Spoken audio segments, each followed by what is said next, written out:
Welcome, welcome. Thanks for being here, everyone. We're gonna spend probably the next minute or so just letting people kind of trickle in. So while we wait, just a couple of housekeeping things. We have the chat open. If you send a message, it's just going to go to myself, Jessica, or one of our other Chiron colleagues on the call. But we will be monitoring the chat. So if you have questions, if you need help with something, please message the chat. But curious where people are calling in from. If you don't mind, just head over to the chat and share where are you in the world? I'm in Oakland, California. Jessica, do you want to say where you are? Here from New York. Great. Lots of World Cup craziness over here with the games in Jersey. Some big games today.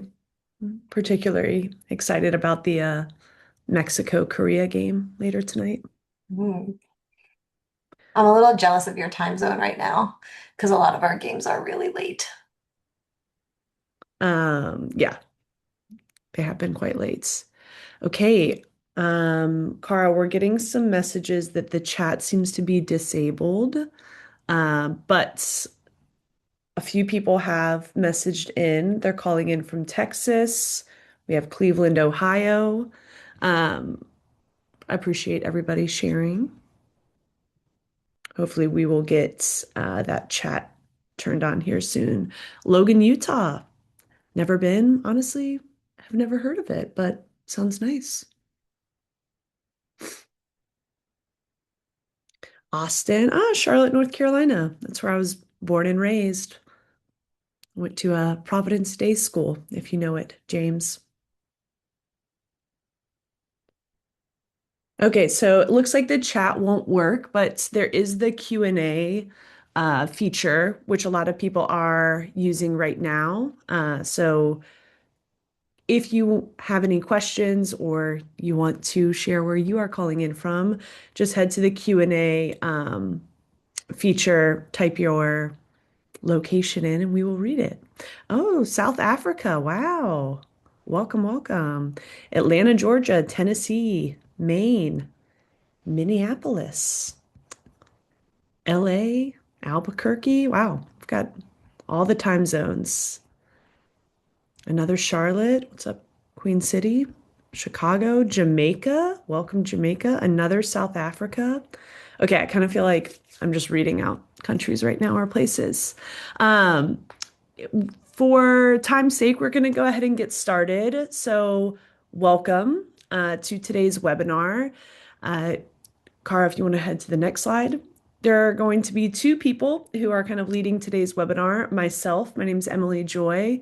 Already shared this. I'm from Charlotte, North Carolina, but now reside in Oakland, California. And I kind of lead our educational approach at Chiron Learning. And I will be joined by Jessica. Jessica, would you like to introduce yourself? Hey all, Jessica Smagler, head of research at Chiron, and I am in New York in Westchester County, just north of the city. All right, let's move into the next one. So before we jump in, I want to acknowledge something with the group. AI is obviously moving incredibly quickly right now, and many institutions are trying to make important decisions while that landscape is still changing. So, today is not going to be us talking about features. What we are going to be discussing mostly today is how to look at AI through a learning lens, because regardless of what the technology looks like today or 6 months from now, the question really remains the same. Is this being a product or AI or just the technology at large, is this actually helping learners learn?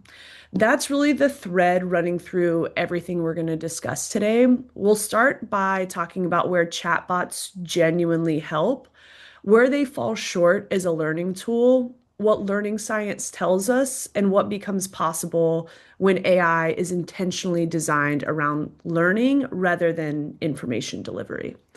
Next one. So I want to start with a statement that's been bouncing around in my head for a while. Anybody can give somebody an answer, but learning is a little more complicated than that. And to be clear, I don't mean that as a criticism of AI. I think it's remarkable that students now have access to explanations, examples, and information almost instantly. But one thing that I've been hearing from faculty all over the country, and when we are in conversations with them, is this concern around cognitive offloading. Hopefully, that's not a new term for you, but it's essentially when we are having something else do the thinking for us. And the idea that students may be outsourcing parts of their thinking process to this emerging technology. And I don't think every use of AI is naturally cognitive offloading. Looking things up is not new. Using tools is not new. The question is whether the technology is helping learners do the thinking or helping them kind of avoid the thinking.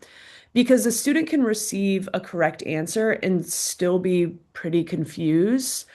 A student can receive a beautiful explanation and still be unable to apply that concept later. So, throughout today's conversation, I'd invite all of us to keep coming back to a really simple question. What experiences actually move learning forward? The next one.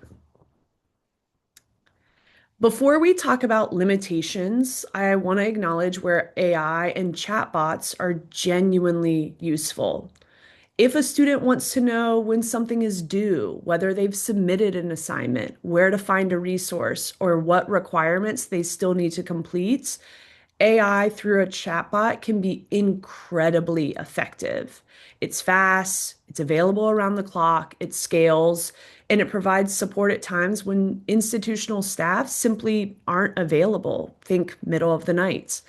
And I think that's a real win. Where the conversation gets more interesting, and where Jessica's going to kind of take us, is when we move outside of operational support and we think about learning.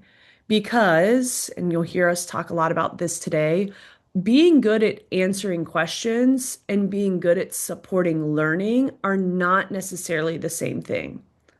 That's where we're going to go next. So, when people talk about AI in education, the conversation often starts with access to information. Students can ask a question, they can get an answer right away. But as Emily was explaining, and as you all know, I'm sure, learning isn't just a matter of having information available. So, there are three fundamental reasons that we're going to talk about today around why chatbots fall short as learning tools. First, learners often don't know what they need to ask. We can't expect learners to know what they don't know. Second, engagement can remain at a very surface level. Students may be interacting with a tool, but interacting is not the same thing as deep learning. And third, learning requires a path towards mastery. Real learning involves a progression, it involves feedback, it involves adaptation over time, not just a series of asking and answering questions one after another. So let's take a look at each of these in a little more detail. Um, One of the assumptions behind most AI chatbots is that the learner knows what question to ask next. But decades of learning science suggest otherwise. Learners often ask about facts instead of reasoning. They frequently overestimate their understanding, and they can mistake familiarity for mastery. So, in other words, learning isn't, it often is not driven by the learner's ability to ask the perfect question. That is why great educators do more than provide answers. Great teachers ask great questions. Sorry, can you head back one slide? Thanks so much. Great teachers ask great questions that surface misconceptions. They probe reasoning, they challenge assumptions, they help learners discover gaps that they didn't know were there.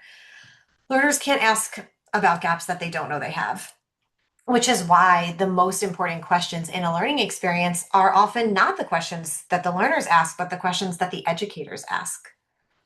Okay, now we're ready. A second shortcoming with chatbots is that engagement often stays at the surface level. So, a big misconception in education, especially one that keeps coming up with in the world of AI recently, is that engagement and learning are the same thing. But we all know that not all engagement produces the kind of thinking that leads to learning. Students can be busy without being cognitively engaged. They can be clicking, they can be typing, they can be highlighting, taking notes, even chatting with an AI assistant, and still not be doing the kind of thinking that leads to learning. This is the ICAP framework developed by Chi and Wiley. Maybe some of you have seen it before. It organizes engagement into four levels, and you could see going from left to right, cognitive engagement is increasing, learning is getting deeper. So we have four levels here. We have the passive level, the active level, the constructive level, and the interactive level. It's actually ICAP, that's the ICAP acronym, but backwards. So at the passive level, learners are receiving information, they're reading, they're watching, they're listening. At the active level, they're doing something with that information. Maybe they're taking notes, maybe they're answering questions or highlighting text. Those activities can be valuable, but the biggest learning gains happen at the constructive and the interactive levels. That's where learners are generating ideas, explaining their reasoning, justifying their thinking, engaging in dialogue. And those deeper forms of engagement, they don't just happen. They don't happen by accident. They require really intentional design. And that is where many AI tools fall short. Students may be interacting with the system, but interaction alone doesn't guarantee learning. So a lot of chatbot experiences, they keep learners at that active level, not necessarily passive. They are asking questions, they are getting answers. But the challenge isn't getting students to engage with AI. The challenge is getting students to engage in the kind of thinking that produces learning. Thank you, Kat. And the third challenge that I mentioned is that learning requires a path towards mastery. Learning isn't just a collection of questions and answers, it's a progression. Every good instructor is constantly asking themselves things like, what does this learner already understand? Where are they struggling? What's the next challenge that will move them forward? That's how mastery develops. It's by one step building on the previous one. Chatbots tend to work a little differently. They tend to treat questions in isolation. There's a question, there's an answer. There's a question, there's an answer. There's not really a progression, there's not really a connection to learning goals, and there's not feedback that's designed intentionally to move understanding forward. Most chatbots just aren't really designed around a model of learner progress. They don't really know what misconceptions learners have. They don't know what objectives they're working towards. They don't know what challenges should be coming next. They just answer the next prompt. But learning requires more continuity than that. A learner's next step should depend on what happened in the previous step. And that's why effective learning experiences aren't built around answering questions. They're built around guiding learners along a trajectory towards mastery. So, if information alone isn't enough, if engagement alone isn't enough, if isolated answers aren't enough, Emily, what does learning actually require? Yeah. So a lot. I think anyone on the call knows that. Also, I've seen a couple questions come in asking about what age range Jessica and I are kind of talking about and assuming. All of this is geared towards higher ed. So coming in at the 100 level, new to college through end of college into adulthood. The good thing about learning science, really, in the ones that we're talking about, are it applies to any learner. So regardless of age, all learners learning something, yourself included, can benefit from these kind of strategies. And when people are talking about AI in education, sometimes it kind of sounds like we're starting from scratch. Like, oh, will this work? Will that work? But I think what Jessica and I really want to convey today is that we're not. We've spent decades as a field in education studying how people learn. The technology is, yes, changing very quickly, but the fundamentals of learning really are not. Across different theories and frameworks, there are a few themes that show up again and again. Learners need to engage with ideas. Feedback really matters. Challenge matters. Reflection matters. And ultimately, what matters is whether learners can use what they've learned beyond that immediate learning experience. So let's look at a few of those ideas. Jessica went into a lot of detail around the ICAP framework, but one of the reasons I really like the ICAP framework is that it gives us language for something most educators, professors, instructional designers know intuitively. When I like to think about the difference between reading someone else's analysis or developing my own, or the difference between following a line of reasoning or having to explain that reasoning myself. Those experiences feel different because they are different cognitively. And the ICAP framework really helps us describe that progression. The deeper we move towards generating ideas, explaining thinking, and engaging in dialogue, the deeper the learning tends to become. And that's important because many conversations about AI focus on information delivery only. But learning science really pushes us to think about learner engagement instead. Let's look at the next one. I think I may have mentioned this, but both Jessica and I are former educators. And so while we talk about this as like a very theoretical, high level thing, both of us have experienced what this looks like in practice. And one thing that always fascinated me about teaching is how much information there is in a wrong answer. A learner's wrong answer tells you something, but the really useful thing is figuring out why the learner got there in the first place. Were they missing a concept? Did they misunderstand a term? Did they apply the right idea, but in the wrong situation? That's why, at least from our vantage point, most educators aren't particularly interested in whether an answer is right or wrong in isolation. We spend our days asking follow-up questions because we're trying to understand what's happening underneath that answer. And so when I look at AI in education, one of the questions I ask is, what kind of feedback is the learner getting? Is the system that they being the learner just like simply confirming whether an answer is correct or incorrect? Or is the system helping the learner see something that maybe they couldn't see on their own? Those experiences might look similar on the surface, but they're doing very different things instructionally. Let's move to the next one. So, zone of proximal development hopefully is an idea that is probably familiar to many of you. Every learner has things they can already do independently, and every learner has things that are currently out of their own reach. The interesting space sits in the middle. If the task, or it is the task that's difficult but manageable, the question that's pretty challenging but not discouraging, and it's the moment where a learner has to think but still feels like success is possible. We've all experienced both extremes as learners. Work that's too easy, so we stop paying attention, or work that's too difficult, so we stop trying.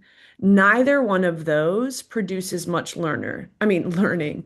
The challenge has always been figuring out how to keep more learners in that middle space, especially in large classes or asynchronous classes where there are very different levels of learner preparation and confidence. Next one. So, if you've taught long enough or been in education long enough, you've probably watched this happen 100 times. You explain something, heads nod, everyone seems comfortable, then you put a problem in front of learners, and suddenly the room or the experience feels very different. It's not because we think students are being dishonest, but Jessica mentioned this earlier. Learners tend to be surprisingly overconfident about what they understand. Sometimes something might feel familiar, so we assume that we've mastered it and we can maybe follow an explanation, but that doesn't mean we can apply that idea yet ourselves.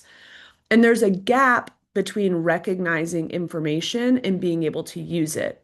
And that's why questions matter so much, and questions that are planted at the right time. The goal with these questions isn't to decrease learner confidence. The goal is to increase learner awareness and their own metacognition around where they are in their learning process. A good question really helps learners see the difference between what they recognize and what they can actually do. So, as educators and people in the educational field, we're not trying to catch learners making mistakes. We're trying to surface those misconceptions while there's still time to work through them. And that's one of the reasons, Jessica mentioned this earlier around this progression of learning, that we're really interested in this idea of just-in-time questions.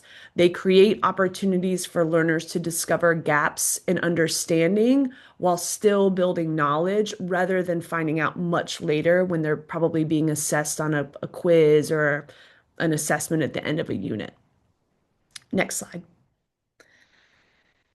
One of the questions I get the sense that higher ed is wrestling with right now is how to distinguish performance from understanding.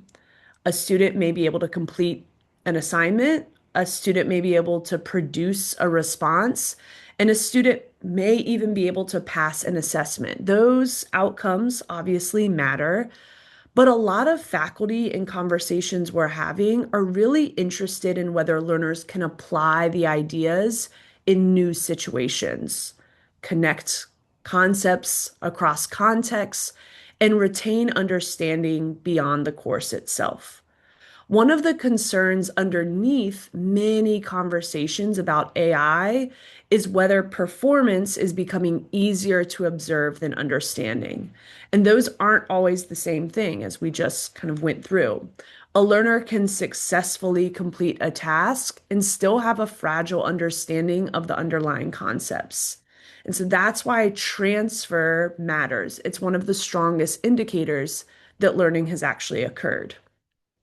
And so let's think about this more on the next slide.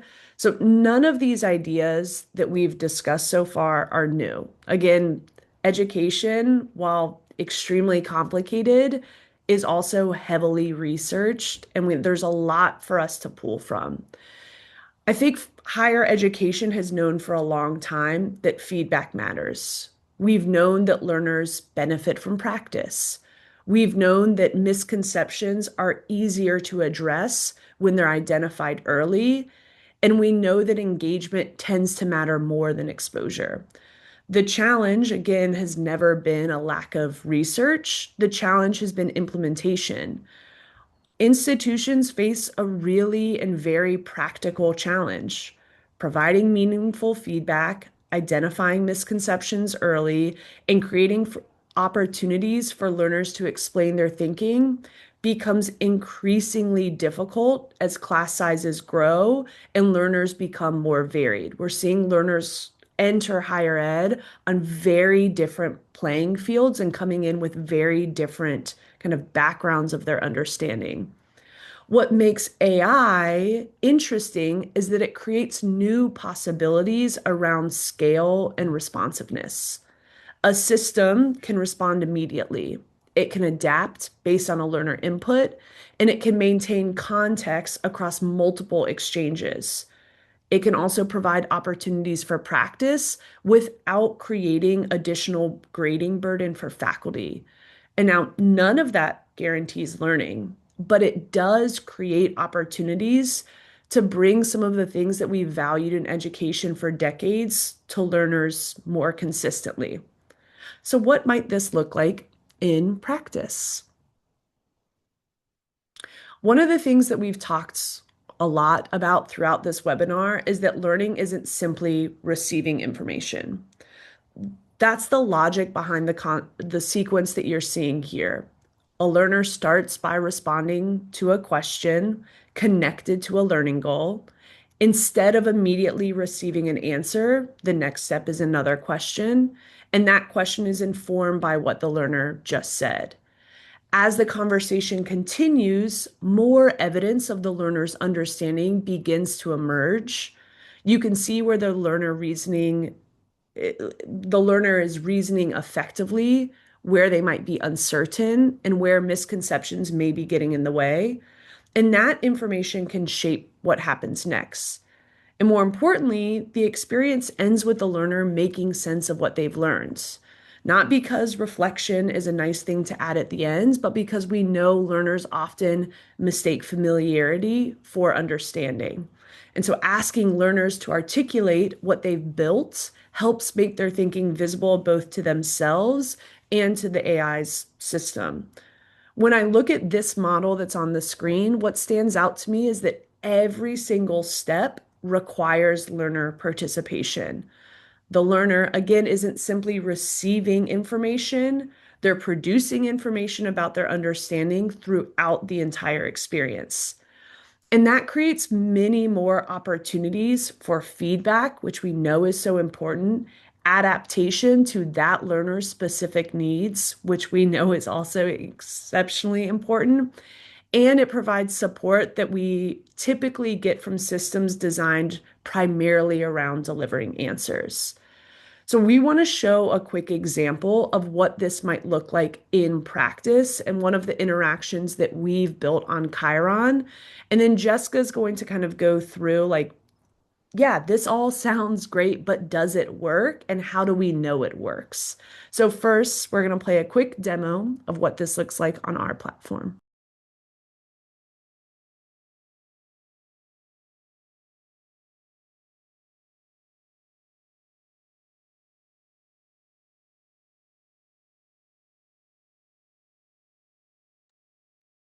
Jessica, can you hear it? No, I was going to ask if you already had pressed play. I can't hear it, and you're unmuted. I don't hear.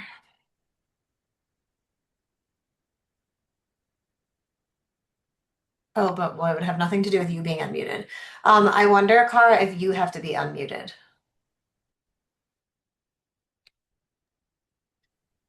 Give that another try. Consider the following situation. Got it. A student receives written feedback praising their effort after participating regularly in an online discussion. After receiving this feedback, the student becomes more likely to participate in future discussions. How would this consequence be classified according to the table, and why? That's okay. Let's work this out together. Earlier, we saw consequences can change whether a behavior repeats. Would you like to start by identifying what changed after the feedback? Yeah, so something was added, which was the feedback, but since it's making the student feel less uncertain about their participation, I think this is negative reinforcement because it's removing that doubt. You're on the right track about something being added and participation increasing, but negative reinforcement isn't the best fit here because the added praise is what's shaping the behavior. What type of reinforcement is that?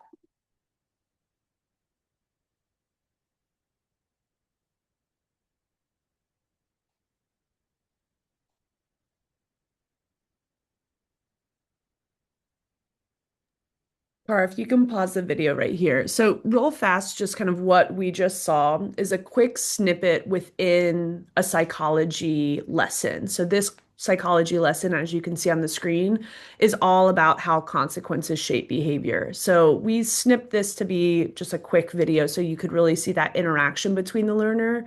But prior to that question, the learner had seen a video more in the direct instruction kind of modality of the avatar as well as some visuals explaining content to them. Then it's pause, a check for understanding appears, and the learner really gets to engage with that question. What you saw throughout that interaction is A, the learner didn't know where to begin. So the AI responded to, I'm not sure, can you help me, by kind of scaffolding down and starting with a smaller question to help make that overall, like overarching question in this interaction a little more manageable. So, really targeting that zone of proximal development. The learner then shared their response that had a common misconception. So, confusing any feedback being removed is negative reinforcement. The AI in that interaction caught that misconception, corrected it, and then again asked a follow-up question. So, really pushing back that cognitive work and not doing the cognitive offloading, but pushing that cognitive load back onto the learner. The learner was then able to kind of piece together that correct answer, which ended the conversation. Even more, what's available and what's on the screen right now is for the learner, they can actually go and see, did I have any misconceptions that came up in this conversation? And based on that one conversation, you can see one misconception was flagged. So, Cara, if you'll click play.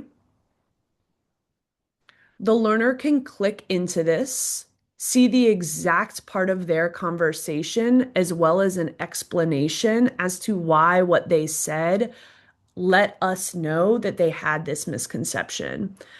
Up at the top right corner, there was a practice button. A learner could click on that and actually go through another interaction rooted in the conceptual change framework. There it is right there. Thanks, Cara. um, Rooted in the conceptual change framework, where they really get to grapple with the misconception they had, kind of push on where the limitations of that incorrect thinking kind of come into play, be exposed to the new way of thinking, the correct kind of the correction of the misconception, and then receive additional at bats kind of rooted in closing out that misconception. So, again, we wanted to give you kind of a brief, like, does this exist anywhere? It does. We believe that we have it. And now Jessica's going to kind of go through what we're seeing when we put this kind of learning experience in front of real students. Okay. Emily walked us through, she walked us through the set of learning principles that have been supported by tons of research, and you just saw a demo of what a Chiron experience is like for a learner. The natural question then is whether those principles actually show up in practice. So let's take a look at what happens when real learners engage with experiences designed around these principles. This first example comes from a nonprofit workforce development organization. One of the principles Emily discussed was that, and then I discussed too, was that real engagement isn't passive. Students don't learn simply by consuming information, they learn by participating, responding, reflecting, interacting. So when we design our learning experiences for this HR track around those principles, here's what we saw. We saw a 15% increase in course completion. We saw a 20% increase in learner retention. And what's interesting, you can see, is that the learner feedback really mirrors the learning science. Students describe these learning experiences as interactive. They talk about feeling like they're in a real classroom. They talk about understanding the material better. So in other words, when we create opportunities for meaningful engagement, the learners notice and the outcomes reflect that. The second principle Emily spoke about was around feedback as the engine of learning. One thing we've consistently observed is that learners engage with coursework on their own schedules. Emily talked about the middle of the night before, and in one implementation that we did at an online university, we saw that 73% of engagement with Chiron occurred between 5 p.m. and 8 a.m. And this is the kind of institution that has a lot of students who are working adults, who are parents, who are military service members, people returning to school after a long time away. And what this tells us is that feedback can't just be something that's available during business hours. If feedback is truly the engine of learning, it needs to be available whenever learning is happening. And when we look at what the students say about these experiences, that is what they value. They don't talk about getting answers. They talk about getting guidance. They talk about understanding their mistakes. They talk about being able to keep progressing instead of getting stuck, which is the power of feedback, not just telling people whether they're right or wrong, but helping them understand what to do next in the moment when they can directly benefit from that guidance. We all know that learning is most effective when learners are challenged just beyond what they can do independently, but not so far beyond their current understanding that they get frustrated or give up. Good teachers provide the right amount of support at the right time. So you can see here a transcript from a conversation that a learner had during a Chiron lesson. The student has correctly identified that something is wrong with the sentence, but they haven't yet articulated the underlying rule. Notice that the AI does not immediately provide the answer. Instead, it acknowledges what the students got right. You're on the right track. And then it asks the next question. What needs to be true before a colon can introduce a list or explanation? And the student then identifies the rule independently. A colon should only follow a complete independent clause. And then instead of ending the conversation right there, the AI pushes the learner one step further. That's kind of the essence of scaffolding, not telling learners the answer, but providing enough support that they can arrive at the answer themselves. And when we look at the student feedback, again, that is what learners are describing. They talk about being guided and about solving problems themselves, about learning in small, manageable steps. These students aren't even looking for answers, which, they're looking for the kind of support that these conversations are giving them. Metacognition is that difference between completing a task and understanding your own thinking while you do it. One of the precursors to metacognition is slowing down and examining our thinking more deeply. What I like about this faculty observation in the top left here that you can see is the idea that the conversation kept promoting deeper reflection and deeper reasoning. And what I really like about the student quotes here is that learners are effectively describing metacognition in their own words.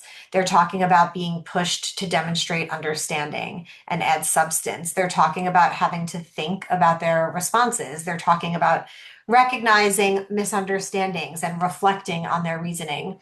These students are not just like simply interacting with the content, they are interacting with their own thinking. And that's what metacognitive prompts are designed to do. Not to tell learners what to think, but to encourage them to examine how they are thinking. And when learners develop that habit of reflection, they become better able to learn independently long after the lesson is over. And that is one of the things that we can accomplish when we leverage the power of AI to help students learn. We had a question earlier about, like, is AI ready, able to be able to give this kind of support that's really founded in these learning principles? And when you have experts, educators, people who really know what they're talking about, designing, what's going on behind the scenes, it really does give that kind of support. And we know learning isn't successful only when students can, recall information on a test or during a lesson. Emily was talking about this before. The real question is whether they can use that knowledge in a new context to solve a new problem. So again, you could see some student feedback here. This is what they describe when they take these lessons. They talk about applying concepts to real world situations. They talk about drawing examples from their own experiences. They talk about building confidence that they can use these skills beyond the learning environment. So the goal here is not just understanding its application, and we see this reflected not only in the student feedback, but also in outcomes that we've seen. At one community college partner, the pass rate in a Gateway English course rose from 68% to 72%, breaking the 70% threshold for the first time in the institution's history. It was very exciting for them and for us. What these examples suggest then is that when learners are repeatedly asked to apply ideas, connect concept to authentic situations, and practice using knowledge in context, that the knowledge becomes more durable and more useful. I see a lot of questions coming in, so we're going to go through this slide and then do our best to answer all the questions. But just want to name, we're not ignoring you. So kind of closing out this webinar before we hop into the Q&A, one thing that I really hope comes out of today's conversation is that evaluating AI doesn't have to start with the technology. It can, and I really think it should start with learning. So when I'm looking at an AI tool that's promising that it's good for learning, there are three questions I find myself asking. What's the learner actually being asked to do? What kind of feedback are they receiving? And is the experience designed to support learning or simply make something more convenient? So the first question is whether learners are actively participating in the learning process. Are they being asked to explain their thinking? Are they being asked to make decisions? Are they being asked to apply concepts? Or are they primarily just consuming information? That second question is really about feedback. What happens when a learner gets something wrong? Does the experience help them understand why? Does it help them improve? Does it create another opportunity to think? And then that third question is whether the tool is designed around learning outcomes or convenience. And listen, convenience matters. I'm not saying we shouldn't be using things that make our life more convenient. And students really value convenience. I know institutions really value convenience, but convenience and learning aren't always the same thing.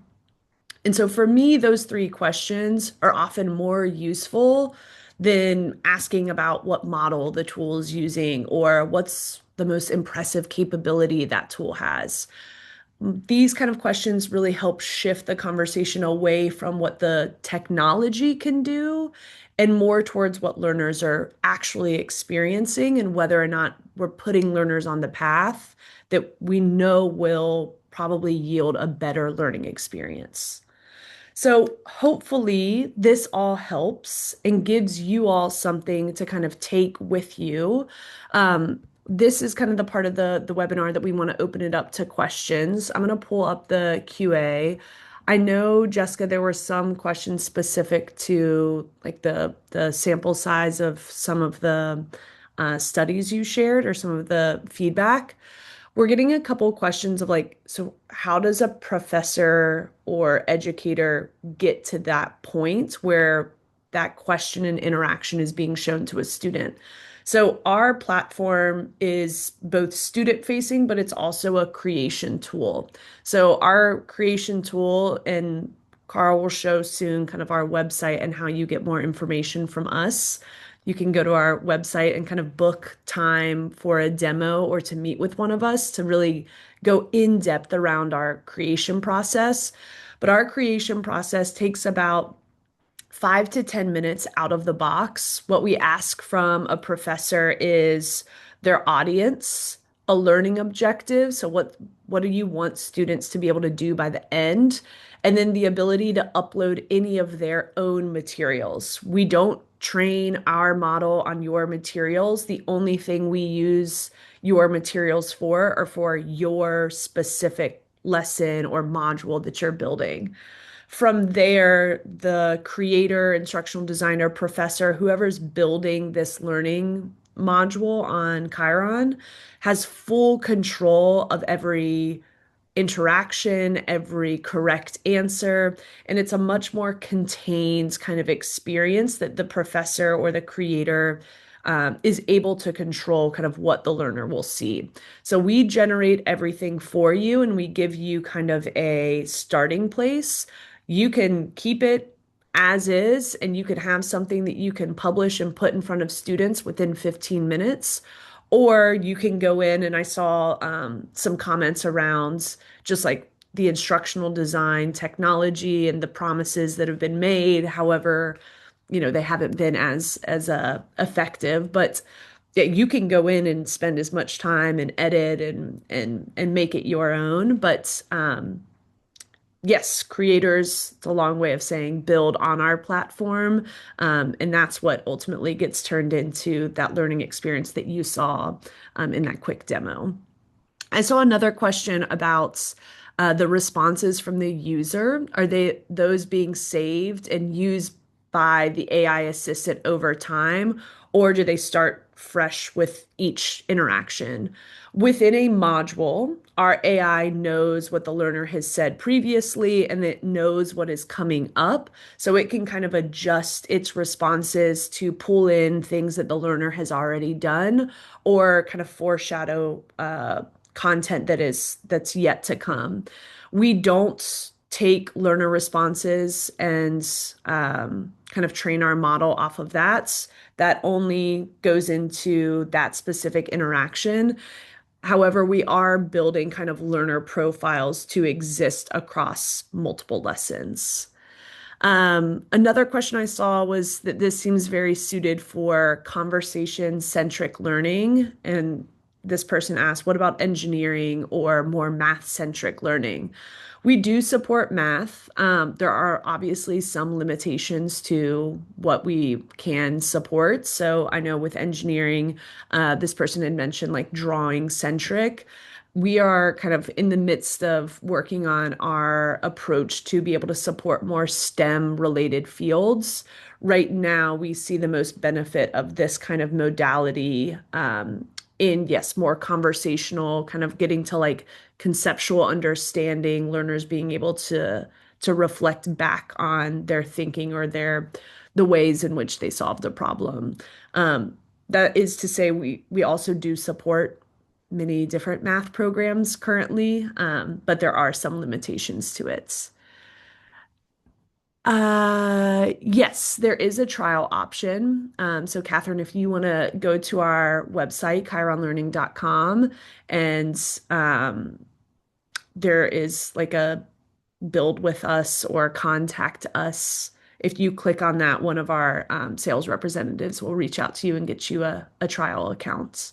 And that is true for everybody on this call. If you're interested in playing around, you can do that too. Um,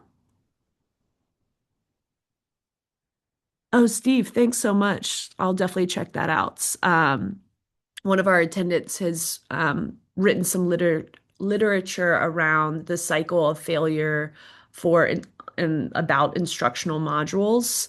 It's available online. It's called Technology and Educational Revolution: Ending the Cycle of Failure. So, Steve, thanks so much. I'm definitely going to check that out. I will post that in the chat, although it just disappeared. So I won't be posting that in the chat. But if you want to send it again, Steve, I'm happy to put that in the chats. Do, do, do, do, do, do. I built these. Corey, I see your question as you've been building some of these remedial feedback interactions. It takes content and programming expertise. Absolutely.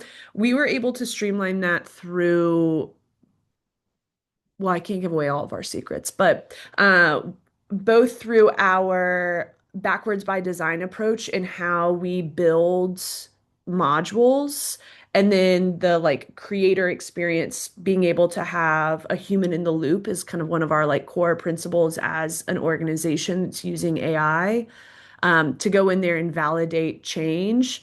And then on the other side, our AI assistant is basically trained and uses between 25 and 30 different instructional moves that we have like hard coded into the AI's behavior so that it knows when to scaffold down, when to correct a misconception, when to provide the a specific type of feedback. Um, and that is mostly the work of our our incredible engineering team. So, if you want more information, again, go to the website and you can request a demo or book time with us, and we'd be happy to walk you through that in more detail. Um, thank you very much, Atul. That means a lot.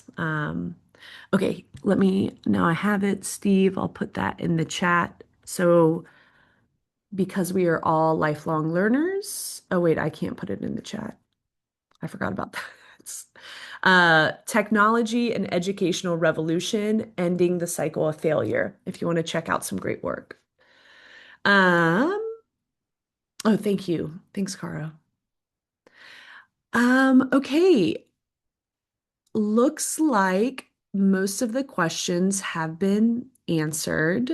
Jessica and I are happy to stay on if people have more questions and we didn't get to yours. Otherwise, Jessica, any final words? I don't think so. You really did a great job fielding all those questions, Emily. I was trying to also answer some of them in the not live, but actually by typing the answers. If anyone feels like any questions weren't answered, like Emily said, we're here, or you can add a few more questions in the chat. Thank you all so much for being here, for caring about the work that is so important to us, and for doing the work that you do. Thanks, y'all. Hope everyone has a great day.